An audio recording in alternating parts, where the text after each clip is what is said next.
This is Off the Break Podcast, presented by Silver Screen Insider. This is the Off the Break Podcast, your podcast dedicated to current movie theater news, operations, and insights from the people that book the movies. I'm Kyle, and joining me is Cody and Ken. Very impressive intro, Kyle. Yeah. Oh, really? I like that. Yeah. Good job. Thank you. Good job. You guys Ooh. flatter me.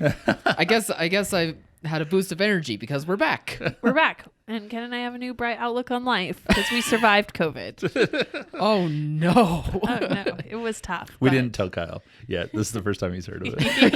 Yeah. By the way, Surprise. you're trapped in a room with two people. No, I already knew of this ahead of time, but they are much better sounding than where they were at before. Oh, it's no joke. It was rough. It's been a Yeah. for us. long week and a half. And only a week and a half, which feels like months ago. Yeah. Yeah. I It's mean, June. Did you guys know that? It could be. I didn't know what day it was yesterday. Like it was, I just feel like I've come out of this fog. I found emails that went unanswered. I found emails that I answered weird. It was a rough couple, like 2 weeks in there that we were just on survival mode. Right. But, you know, I share everything with Ken in life. We have a home, a business, and now we share COVID at the same time. Well, Definitely tied to the hip. Added a whole nother scary layer to it because we had to quarantine with our kids. who Yeah. were raised by Netflix and Nintendo Switch for 7 days. Oh my gosh, yeah. Who knows what they watched? Oh, I know what they watched. It was Super Mario World or whatever. It was the Switch. The Yeah. whole Nintendo whole Switch for time. 7 Yeah. days.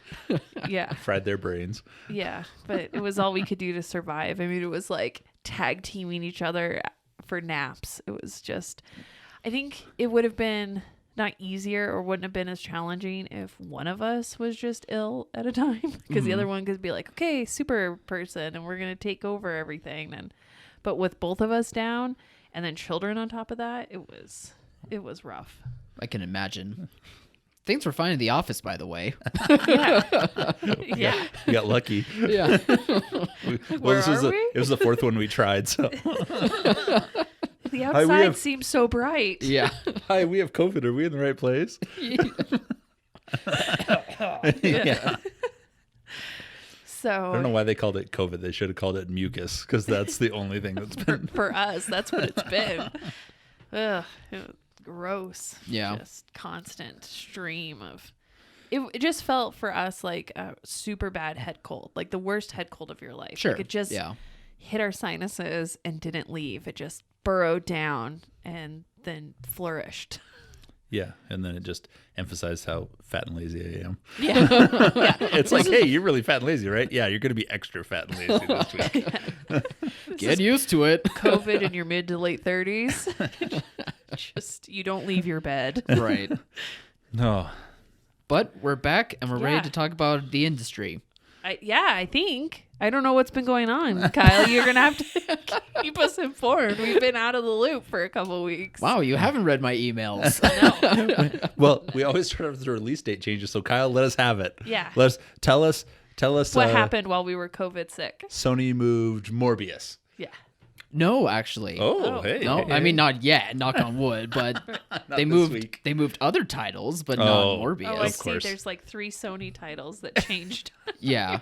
I mean, Sony is adding a movie called Uma that's coming out in March, March Okay. 18th. I don't know what it is at all, and they'll probably tell us a week prior to the release. So we'll see how that goes. But outside of that, there's a movie called 65 that's moving from April 29th to April 14th, 2023. So I don't know what that movie was going to be to begin with, and it's not on the 2022 release slate anymore. Okay. And then Oh Hell No, which is supposed to be a comedy starring Jack Black and used to be Ice Cube, but he might not be on that project anymore. It got removed from its June 17th release date, and it's not on any new release date. Have they even filmed it? Sounds like. Probably not. Okay. I like the idea of a Jack Black Ice Cube buddy comedy. Yeah. I mean, I would like it in 2004, but I don't know. I want a Jack Black film. I don't know if it has to be Ice Cube for me, but It just doesn't a have to new be- Jack No. Black film would be nice. No, I like those two together. I like the idea. Where he starts calling him a mother trucker and Oh, what could have been. yeah. But the real big release change didn't come from Sony. It came from SDX because they removed Operation Fortune from their March 18th release date. And I don't believe there is a new one yet. Hopefully soon. I was sad about that one because we have just Batman March 4th. Yep. And then we have nothing March 11th. And we have nothing March 18th. Now we have Uma. Well, but Uma, I already can tell you that's going to be super limited. Like, that's just You don't think a tiny. film titled UMMA is a mainstream If it's movie? not about Uma Thurman, then no. She only has one M. She only has one M. Well, I thought it would be like the real Uma. It's a fat Uma. Yeah. A little extra M to love.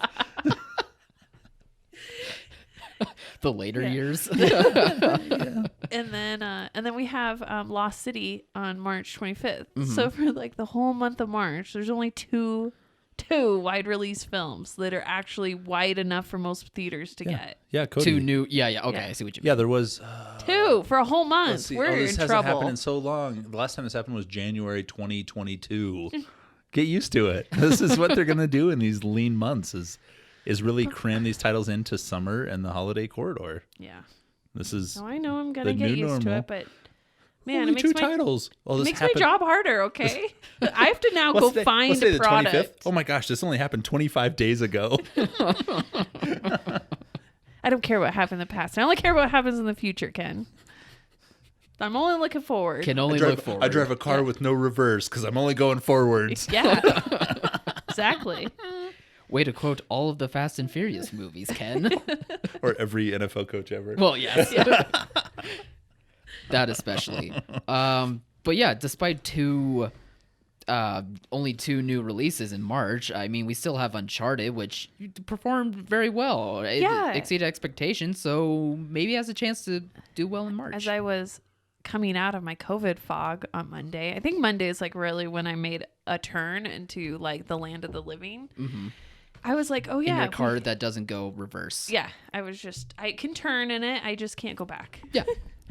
I was like, Okay, shift gears. Let's go. Yeah, we had two new films this weekend, but it didn't feel like there was the fanfare for a $50 million opening. I mean, Uncharted opened really well. It opened better than anything that has opened in the last couple months, and other than like, the December titles. But I'm just saying for January and for February, we had,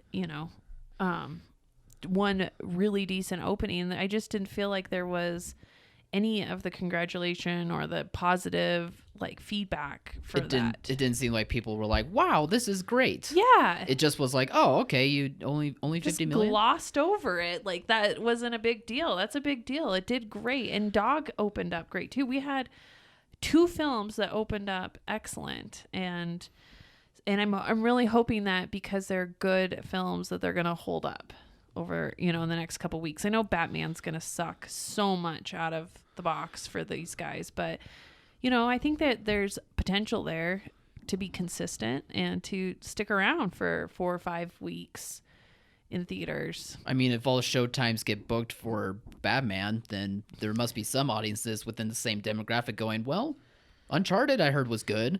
Like audience responses seem much better as compared to like what the critics were saying. Of course. Yeah. I mean, of course, but maybe this is a Venom situation where audiences think one way and that's all that matters, while the critics and you'll didn't. See it pleasantly surprised by just holding up really consistent, not huge grosses, but consistent. And I think that's all theaters really want. Well, it's all we can ask for with no releases. It has to be consistent grosses. It has to be Sing 2. And I think just hang on. Yeah. I think for the hardest thing for theaters is when you have hit or miss. Like you have some shows or some days that just nobody shows up, and then you have some that are packed. Like if you can get a few people at every showtime, then you can schedule employees better, and you can, do inventory, make sure you have concessions stocked properly. I think the hit and miss showtime is so hard, and I think Uncharted and Dog lend themselves to being consistent, films. They're not going to be super hit and miss on this. Yeah, I wouldn't say so. So, but I think the big narrative and why Dog and Uncharted were kind of glossed over is because it's all about Batman. Yeah. Batman is industry-wise tracking awareness that is so high right now, and there's so much, I think, enthusiasm for it. Although, and when I talk to some of my clients, we're not seeing the pre-ticket sales, the advanced ticket sales that we would expect with awareness as high as it is on this film. Interesting. So Yeah, the numbers have been, how do I put this? Unbelievably high. yeah, Very unbelievable in the amount of highness that we are seeing Like in these numbers. Remarkable Yeah. to the point of non-belief. That's what I'm going for here. right. So Okay. I don't want people to have these super lofty expectations, but with a 3-hour runtime, we are giving it extra shows. It is going to be on 3-4 screens in a lot of complexes. And, you know, you just hope that enthusiasm is there for this. Definitely awareness is, but I think just Batman in general has a high awareness. Like that character and that IP has a high Always awareness. will. Yeah. It does, but like the numbers we're seeing, it should beat Avengers Endgame's entire run in the first weekend. I know. Like the They're numbers are ridiculous. astronomical. Obviously, the system is broken now. I will say, Spider-Man, we thought the same thing for Spider-Man. Well, yeah. Ken, not as much. Yeah, but we saw No, that was crazy- Cody that didn't believe us. Yeah, No. but then I saw crazy pre-sales, and then I'm like, oh, maybe there's something here. That's true. That did happen. And I'm Yeah. not seeing that same pre-sale ticket movement that I saw with Spider-Man, where I'm like, uh-oh, I may have made a mistake. Right. I don't feel like I would make a hot take mistake with Batman. Sure. Oh, you don't feel like you'd make a hot No. take mistake. I'm going to say 80 million. What? What? I'm going to say it's going to open at 80 million. It's not going to be 100 million. It's not going to break 100 million. Can you imagine the headlines if it doesn't Cody, break 100 I'll give you an extra 20 million. If this movie does not make $100 million in the 3-day weekend, including Thursday night early shows, Uh-huh. I'll watch any film you want. Okay. Any film. What's my... You still owe me two. I know. We tried, okay? We sat down. We and tried or you tried? No, we tried. Ken and I tried. I was like, I want to watch Over the Top. I want to get that one off my plate. And we could not find it for free anywhere, and I was not going to spend money on it. But I legitimately tried. I We were legitimately Googling, tried. where can I see this? YouTubing it, all of it. The the offsites that have Yeah. the illegal downloads. Where can I find this thing? Yeah. No, this thing has to break 100 million. I mean, it's not going to be as high, I don't think, as what Spider-Man's was. 95. No, I'll give you 100. Okay. If it goes on anywhere under 100, 99.999 million. If Yeah. it's there or below, you win. Okay. I'll take that. You'll take on it. You'll shake on it. Yeah. Okay, but I get to pick one more movie, and then you have to watch all three. One day, one shot, done. But we can't find the one for free. So Amazon can we must have- substitute? I will pay for it. It's too late. Amazon must have a DVD of it too late. somewhere. I'll Like go- a used DVD.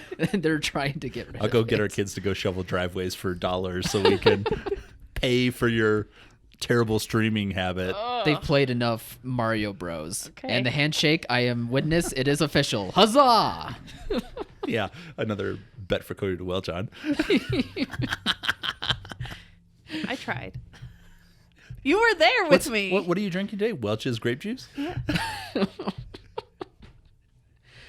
Ken, what do you think your box office prediction for this will be? I think 100 is on the low side. I think it's going to easily do 150 million, I think. Remember, it's 3 hours. I can't get the show times in. And remember that Spider-Man had competition of Sing, where people were choosing Sing or Spider-Man. Everyone is playing Batman. There's no one that's Right. not playing Batman. It's going to open at 4,500 locations, Batman.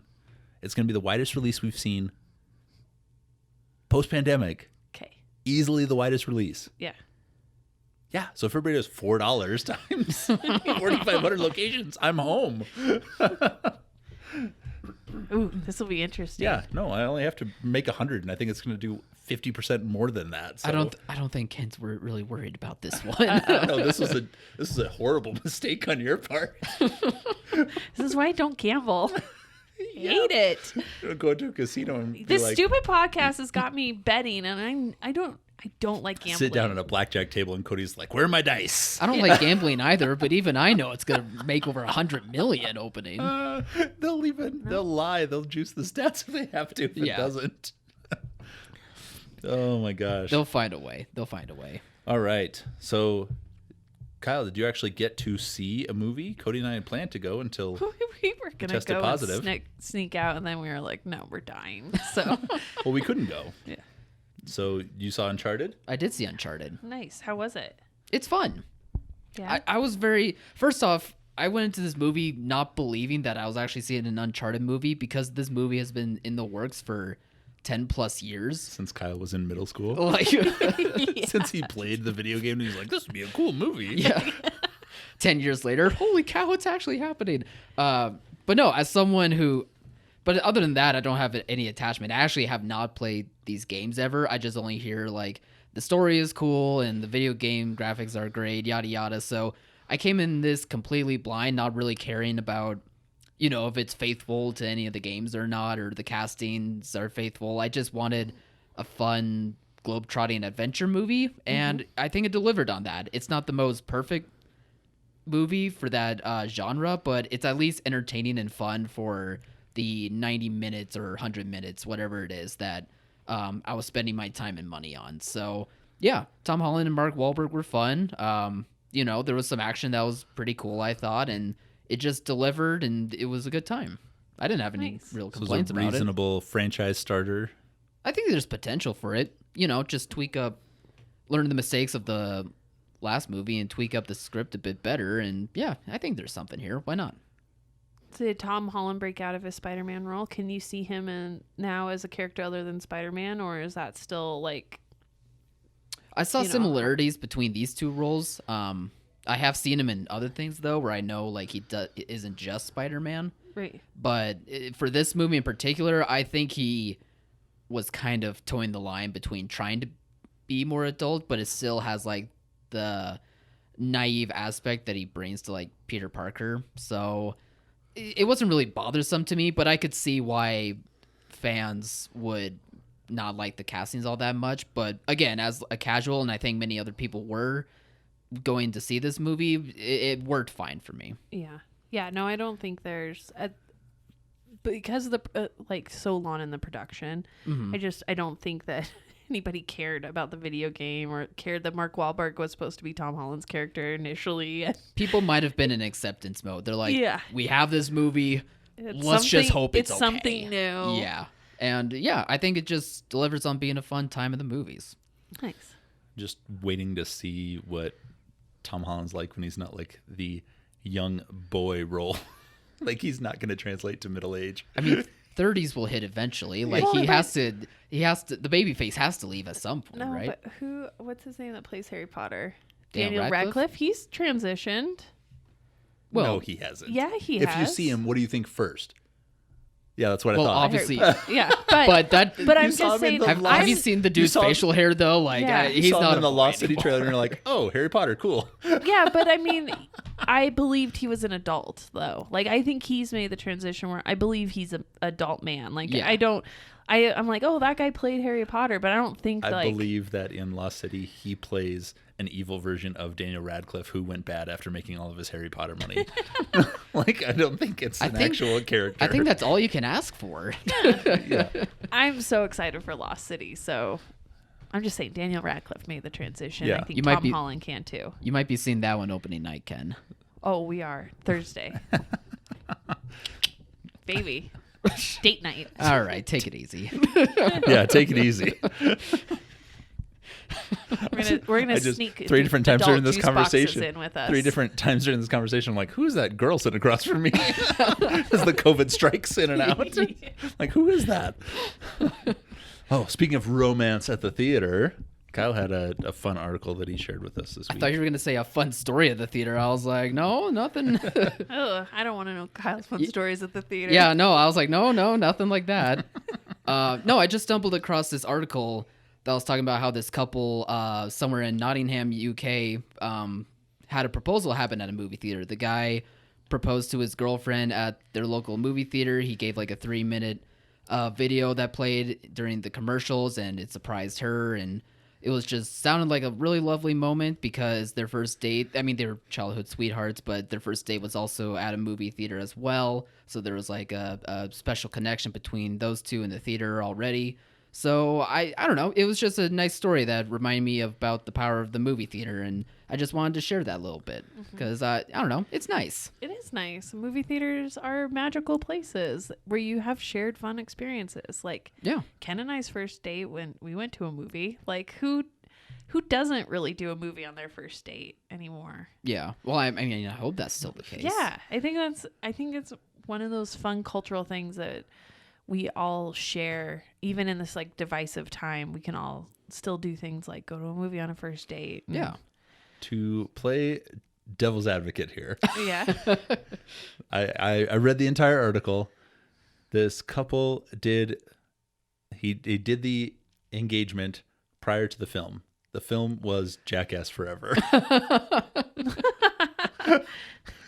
Which it then said later that Jackass was this couple's favorite movie franchise. Oh, really?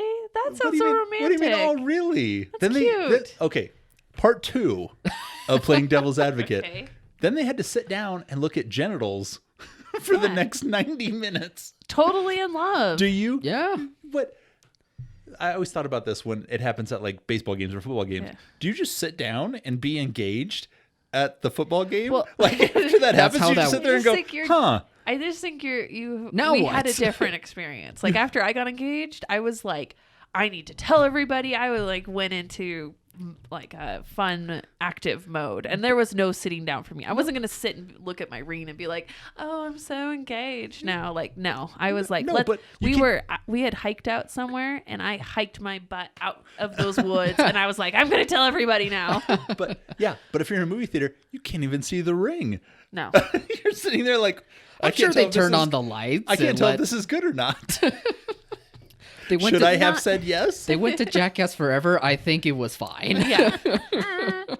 No offense, but that's a good point, though. I guess like they would just sit there. You just sit there for 90 minutes and Well, everybody's... it's just like the same getting engaged at a restaurant. You just sit there afterwards. No, you do it at the end and then you leave. You don't do it Final at the... You don't drinks. do it... Yeah. Yeah. You don't do it before appetizers. And then you sit there like, I'm not really hungry now. Like, But wouldn't you do that though because you want people to pay for your things? no.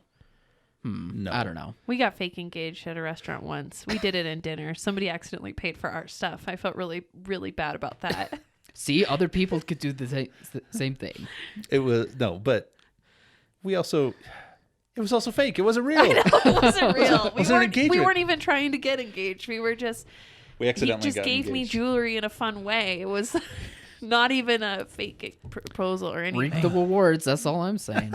We did. Kyle's like got a glove box full of Kyle- gold bands. Yeah, because Spray painted gold bands. he's Whether a just movie gotta- theater or Going a ball through going game. through the drive-through, he's proposing. he's got a long-term girlfriend. He's in that sweet spot where this is a reality for him. He could fake engage He's at all the places. Burger King in the drive-through. After he orders, he gets out, goes around to the other side, and the guy behind him is like, "Damn it! Now I gotta pay." Yeah, he's like, just zoom off. He just backs out. Well, It's like I'm Kyle's- not paying for this. Kyle's girlfriend, they got to have a talk, and she's got to be in on it. Otherwise, this would just be mean. Or that could be a part of the surprise. That way you really sell it. I'm just practicing. Yeah. This isn't real. Yeah, that'll go over really well. In news articles about this may not be real, Moviepass is back again. No, it's real. Yeah, Some but way, somehow. it's always back. There's always somebody that's like, this is a great idea. I don't understand this industry. I've never been involved with it before. But if I put $100 million into this, it'll work. And a real swanky TED Talk. Yeah. Which the CEO, what's his name? Stacy Spikes. Yeah, he kind of had that, trying to talk about Moviepass and how it's going to be a great thing for the theaters, and I still don't buy it. I'm not. still done. It's not a great thing. And the problem with Moviepass was like they came in at a time where we were just starting this idea of subscription services, subscription streaming, subscription, like box subscription services over the internet. Like people have transitioned to subscription services, and Moviepass came in and hit that sweet spot with theaters. But now you have all the major chains, Regal, Cinemark, AMC, they have their own like pass subscription services. They're not they're not looking to do Moviepass anymore. This is not going to help them. They're putting all of their customers to their loyalty program where they keep the data and where they control everything. And so who's Moviepass for? You're looking at all of the smaller circuits, mid-level chains, and they single independent yeah, theaters. and they too have their own subscription services. I mean, everybody's kind of moving towards that. There's still an issue with this idea of a membership service at the theater because you're supposed to sell a ticket to the thing and pay film rental on that ticket.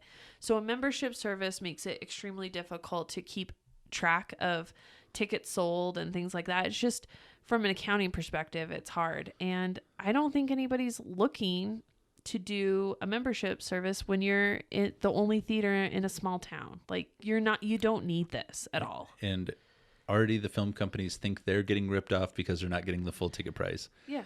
Theaters are getting ripped off because they're giving most of the ticket price back, and they're paying sales tax, and they're doing all these things. So we need someone else to share in this limited amount of funds that we have here. So we want another person trying to get their hands trying to get a percentage of pot. what we Man, have. hey, come on, guys. The huge issue we had with Moviepass back when it started was they were trying to get into the concessions. They wanted a piece of the concession, Well, all theaters make price. 600% on every concession sale, right? Yeah, totally. Not overhead or labor or any cost associated with that popcorn. No cost. You don't see that money go away. 100% profit on that. And that was like a non-starter for a lot of these places. Like, no one, they would rather not have a person in that theater than to give up anything out of their box. That's the only place they make money. So I just don't see what the purpose of Moviepass is anymore. They've got really bad. They burned a lot of bridges. When Moviepass went down, a lot of people lost money. A lot of subscriptions were screwed over.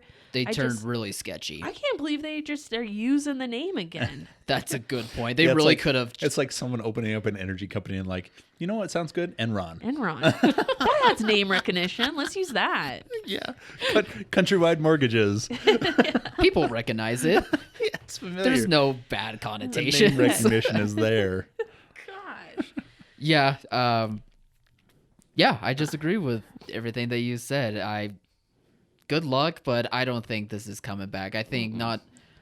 Theaters know that it's not a good idea. Studios already don't want, to share money. And subscribers, previous subscribers, you burned that bridge with them so many times when you were just doing one sketchy thing after another, trying to figure out what the model was. Yeah, trying to figure out the They model, kept trying to break changing even. it. That was the fun part where it was like, as many movies as you want, Moviepass, as long as it's one movie at 7:00 per month. Yeah. Because those are $20 tickets, and we're only charging you $18.95 a month. Yeah. Yeah. No, I mean, none of it penciled out and made sense. And To anybody and that I was don't know involved. how they can change that, especially now with learning what the subscription model was that actually worked. It's 1 or 2 tickets a month for a small fee. And if you were such an avid moviegoer, which there's unfortunately not as many avid moviegoers as there used to be, you're probably already part of a subscription service for that. I just think that since Moviepass went downhill, and with the competition from streaming, what theaters have done is they're starting to pivot now and become events in of themselves. And you don't get a subscription service for an event. An event is like a one-time thing, and you pay for that one-time event. And I feel like that's where people's behavior is now starting to turn for the theater. They're not going every single weekend anymore. They're going maybe once a month, maybe once every other month for the big event You're titles. paying to see Spider-Man, so you don't have to wait for it to come out on a streaming platform. Yeah. You're paying to see Batman because that's the only place to see it. Right. And you want to go see it with other people. Yeah. You want the movie experience. You want to go and get those concessions. You want to be in that dark theater. You want the big screen, but you just want it the one time, maybe a couple times a month at max. But you just don't have the avid movie going you had pre-pandemic anymore. So I mean, it's just even sillier that this thing has announced its comeback post-pandemic when the whole world has shifted. Yeah. No, we should get our ham radios out and, open beers with a pull tab. Smoke our unfiltered cigarettes. We'll roll them ourselves. Yeah. All right. So what else do we need to talk about to play catch up here? Well, we did. There has been a lot of grumblings in the industry about this kind of outside push to make open captions mandatory in theaters. So you have to have mandatory open caption screenings. And it's just such an absurd idea, to me, that you would mandate this across the country, that you would have to have these screenings with captions on. But it's gaining traction for some reason. There is these outlier groups that are really pushing this, and they're getting leeway. And I think the states most affected now are like Colorado, Maryland. We've had some issues coming out of Maryland that, but it's going to be California, Oregon, Washington, where these things are going to come up. Yeah. And it seems like if you have an audience that wants open caption screenings, you should have open caption screenings. Right, for sure. But why would you mandate? They don't mandate anything else about the film showing. The states don't. We don't even mandate Your film has ratings. to Ratings aren't even state mandated or federally mandated. Yeah. I mean, there is not a legal rating system out there. So why mandate open captions? Like, you don't need to do this. There is technology out there to accommodate any person with a disability that wants to go see a film. There are special glasses that they wear that shows them the caption on the film as it's coming. There are like headphones that help for sight impaired people that explain what's going on and are extra. And there's technology out there, and while it is expensive, it doesn't intrude on the experience for everybody else. And then the theater isn't running these shows where there's just in areas where there's not enough audience to even get close to filling occupancy in these show times where it's mandated open captions. So now you're running your projectors, you're heating your building, you're providing staff for these shows that aren't returning on your investment. And God forbid something happens on the bottom sixth of the screen that's important to the storyline. Oh my gosh. Matt Damon pulls up his cards in the bottom 16th of the screen to reveal he has two aces, but you can't see it because the captions are right there. Yeah, showing cards. It's just I see the points that you guys are making for sure. You show the Indiana Jones like plane bouncing back and forth, and then it goes like it ends up at the bottom, and you're like, where'd he go? No, it's just I'm really surprised it's gaining the traction it is, because I don't feel like people are thinking this through. And what they're really mandating is theaters pay for people to have this experience. The theaters have to cough up money to have these special showings so that people can have this experience. And I don't think that's fair to mandate on the theater to do this. And we have plenty of locations that have open caption screenings certain nights of the week. Yeah. Spanish language or Spanish dub screenings certain nights and times of the week. We have even sensory impaired screenings so that people with autism and sensory the house lights issues, are up and the volume's down, and we have special screenings for the times when you can get enough group of people together to have that fun, great experience. Like, the theaters want to do this on their own. They don't need to be mandated though to do this and to run equipment and spend money on shows that nobody's coming to. I think then it just sounds like we need to find a way to showcase that this technology is available rather than try to make a mandate trying to fill everyone's needs then. I would rather the theater be mandated to have the tech, to have the hearing impaired and the sight impaired technology, than to have open captions, which they do already. If you're supposed to have if you're in the United States of America, if you fall under the Americans with Disabilities Act, you have to have elevators, you have to have ramps, you have to have wheelchair accessible seating. Yeah, you have to have wheelchair accessible restrooms. You have to have, and you have to have the caption glasses and things like that. You have to on site, so that always available. You have to train employees on how to use them. You have to test them. You have to check them. I just feel like theaters are proactive with this. They don't want to turn away any business, but they're not turning away business by not having open caption. All you're doing by mandating that is mandating that everybody has a certain experience that they may or may not want. And Right. I can't imagine that people want to have to always go to these special showings. Like, I would think that the technology, and maybe I'm wrong here, but I would think that the technology, like, wouldn't you rather have like your own glasses or whatever it is and get to experience the same film with everybody else rather than being like, nope, this is your screening. The one argument I would make is that despite being among the people, but you still have to use some sort of technology rather than being able to see it the same way as everyone else. That could be part of the reasoning why they're coming up with its mandate. But even still, I just feel like it just needs to be addressed more that this technology is available. I honestly feel like people don't really know that this stuff is available, especially audiences who are coming to the theaters. I don't think they really realize that this technology is available, and I think if that's promoted better, then we can avoid a mandate. I love the idea of going and sitting down for Batman. The movie is all black, all film noir, and then you have white letters on the screen, just blackness burning your retinas the entire time. And that's another good point, because I think it is fine to do like closed captioning or I guess subtitles in like a movie on a big screen, but I don't think people want that for every single movie.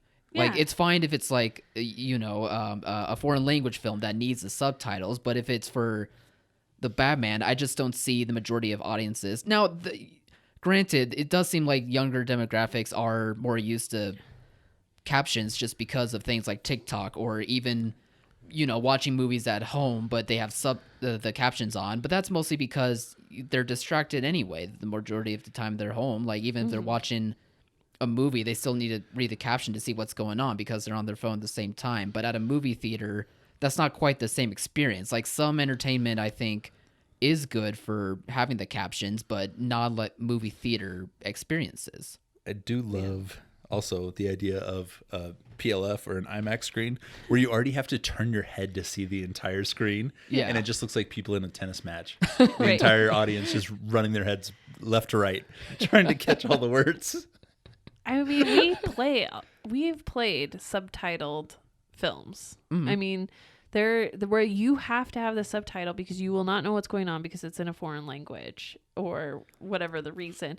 And they just don't do as well. Like, it's just not the experience audiences want or are used to when they go to the theater. When you're engaged in the film and you have high sound and you have this stunning visuals on the screen, you don't want that interrupted with captions. And I just feel like this is taking a super minority group of people and elevating their experience above everybody else. And that's not fair. And that's not fair to mandate that for the theater. And I feel like there should be a lot more pushback than what's happening right now. I just think, again, I agree. And I just think the focus should be highlighting this available technology that can still generate a similar experience that everyone else is having rather than doing a mandate for theaters for something that most of them probably already are aware about. And I think the only thing to really push back against this in a lot of places is to voluntarily have these shows. That way it's not mandated. Yeah. So I would say that theaters should start having a open caption show probably like the second week of a run. So if you open, say, Batman on the break, week 2, you would have an open caption, pick a day, and just every time this happens, have your open caption show. Or a day of the week regardless. Yeah. If you really want to see this open caption, are your day. Sunday night and Wednesday night, we have open caption screenings. Yeah. That's it. Or Monday, all day. Monday, all day, open caption. And this is when we book any sensory things, any foreign language screenings. Maybe you just pick a day for alternative screenings. But the only way, that I think this is not going to get mandated on people is if the theaters start voluntarily doing it. And that would be good. because then you don't have to make it every single showtime. It can just be whenever you've chosen it, and then you have the data. Then you have the data to go back to legislators and say nobody is coming to our shows. This is not helping or getting you the experience that you thought it was going to get you. But you need the data. You need something to say. You can't just say, well, we've never done open caption, so we shouldn't continue, to continue to do it. You need to experiment with it before they make you. Yeah, I think that's well said. We're not the bad guys. No. But we did get more bad guys this week. Hey-o. Trailer number 2. Oh, okay. Moved right into that. That's right. Yeah, The Bad Guys. This is coming out in what? April 22nd. 15th? Oh, 22nd? Yeah, animated movie based on a children's book. The first trailer looked pretty cute, I thought. The second one... I like the animation. I think it looks awesome. Yeah. It's got like a fun stylized texture It's different to it. like Mitchell's versus Machines was. And, Yeah. And it has Sam Rockwell. Yeah, it's going to be... which you can't do wrong. No, he's great in everything. He makes great choices, so... Yeah. No, I thought it was just as good as the last time. It looks like it's a fun movie for kids that, has some action to it, has some comedy, but of course it's going to have a message about being a good person. And no, it's going to make April great. We're going to get Sonic the first half of April, and we're going to get Bad Guys the second half of April into Doctor Strange starting in May. So that's going to be glorious. Into Doctor Strange, Jurassic Park, into Top Gun Maverick, into Jurassic Park, into Lightyear. Oh, we have Gru in there, don't we? That's 7-1. That's 7. Okay, so then It's we Gru. have Lightyear and then Gru. And then we have Thor. Oh yeah. So such a big summer, guys. I can't wait for summer. So I know we're complaining about I March. feel like I just took a hit of adrenaline. Hold on. Yeah, is this a COVID side effect? Like, what's going on here? All of a sudden, my heart's racing. Yeah. We're gonna need a nap. Yeah, I was gonna say, do I have to drive you guys home? What happened here? So yeah, I'm really excited because we desperately need a kids movie. Like, I really wish they would look at moving Sonic up into March. Sing 2 should not still be on screen. No, it's not even that good. Like, I could see it. We're bringing back Encanto just because we are desperate for something.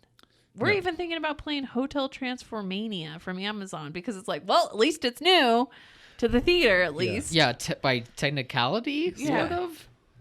Yeah, that one's still weird to me, but whatever. It's a kids movie. That's fine. But we need it. We need it sooner rather than later. Yeah. I could easily move into that March spot and I know. Wouldn't have that be all this nice? room. Weird. Batman and a kids movie for all the spring breaks. But to be fair, it is in a good March. spot because it's Doctor Strange isn't going to take any shine away from it. No. And then Bob's Burgers is more of a PG-13 thing anyway. It's definitely more for adults. Yeah, for sure. So we don't have anything until I don't consider that a kids movie at all. No. Gru's going to be big though. They announced a fourth one. They did? Announced a fourth Despicable Me movie. I think 2024, something like that. It's just... I don't know how they couldn't. As big as the first one hit, I don't know why they weren't cranking these out. We've talked about this before. Like, there's no slowing down these yellow creatures. Like, it's just... doesn't make any sense. It doesn't. It's like how Disney got started because of like Mickey Mouse. Mm-hmm. Is Illumination getting started because of Minions? Of course. Oh, God, yes. It's crazy. Absolutely. To think. I'm surprised we haven't had Minion World yet. And then would you say Pixar is because of Toy Story? Yeah. It was the first. Yeah. And then Blue Sky, which was Fox, was all the Ice Age movies, which is crazy. No, Ice Age is DreamWorks, I thought. No, I think it's Blue Sky. Oh. It was beginning of DreamWorks. That was Blue Sky, and then Fox took that, and then... When you say Blue Sky, I think of Ferdinand. Like the last movie they made. No, I think wasn't it Pigeon Impossible? They did Ron's Gone Wrong. Oh, they did do that one. That was the most recent one. Yeah. And Pigeon Impossible. Yeah. I can't keep track. Now my heart's racing and I'm seeing double. And all right. Well, let's get these guys out of here. They don't need to hang around with us while we talk about Blue Sky Animation. Right. Yeah. We're just trailing off because we're getting tired. Despicable Me 4 in 2024. Get excited, folks. Coming in hot. Woo. Thank you, everyone, for listening to the Off the Break podcast. You can find us on all podcast platforms, and be sure to like and follow our Facebook and Instagram pages at Off the Break Podcast. Yeah, Kyle's got all of the up-to-date Batman stuff there on the website. So get out, start promoting, and get those tickets up for sale. Yeah, get up. ASAP. The tickets can be up for sale, and we have so many digital assets. Start pushing those advanced tickets. I think people need to be nudged. Get them in the theater. Advanced tickets, private screenings. This is the one for the next 4 weeks Yeah. to push. If you're going to push So now. get them all and use them. Right. All right, bye, everybody. Bye.